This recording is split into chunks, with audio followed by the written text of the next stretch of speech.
Napansin mo bang pumayat si Justin Bieber? Hindi lang ito basta simpleng pagbabago ng katawan, may malalim na dahilan sa likod nito. Una sa lahat, noong 2020, inamin ni Justin na siya ay may Lyme disease, isang sakit na galing sa kagat ng garapata. Isa itong seryosong kondisyon na pwedeng magdulot ng panghihina, pagbaba ng timbang, at pagkalito sa katawan.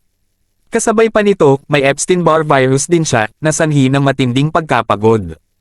Ilang taon din siyang hindi na-diagnose kaya kitang-kita sa katawan niya ang epekto. Pangalawa, nag-struggle si Justin sa kanyang mental health.